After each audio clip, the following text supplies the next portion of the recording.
December 19th, well, 18th actually.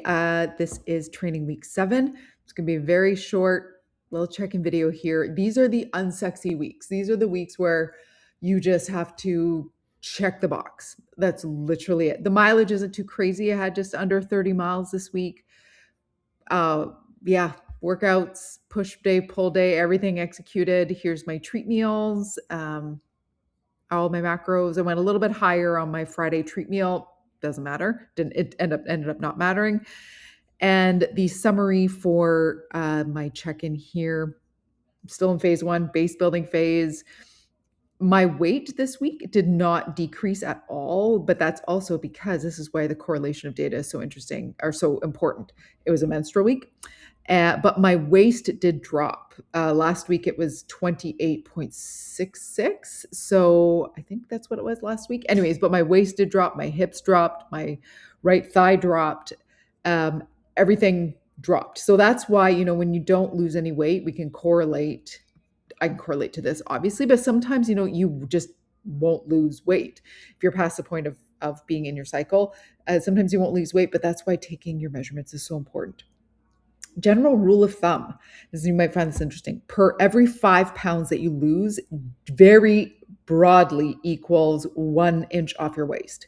So 5 pounds equals 1 inch off your waist, which for me, this is holding pretty true because I started this process at just about 148 pounds. So I've lost almost 5 pounds, and I started with a 29-inch waist. So I've almost lost an inch off my waist for the 5 pounds.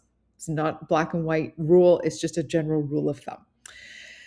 All runs completed, strength sessions, yin yoga. I was inconsistent with my steps this week. We've been out of the house a lot, but I still feel good. My hunger is definitely increasing.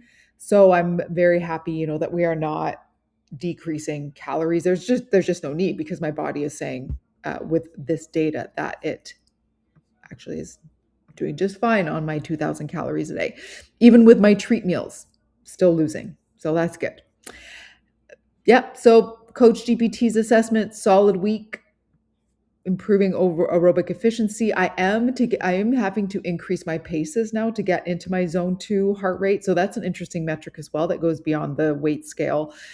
How much just stronger in the aerobic capacity and the aerobic efficiency that you increase by doing the work. Head down, chop wood, carry water, as they say.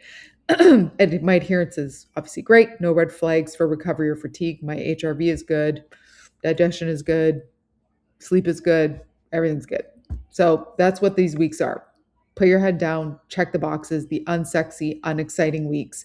That's good, actually. I don't need them to be exciting. Just need them to happen. It's actually a good thing to say. Don't need them to be sexy. Just need them to happen. All right.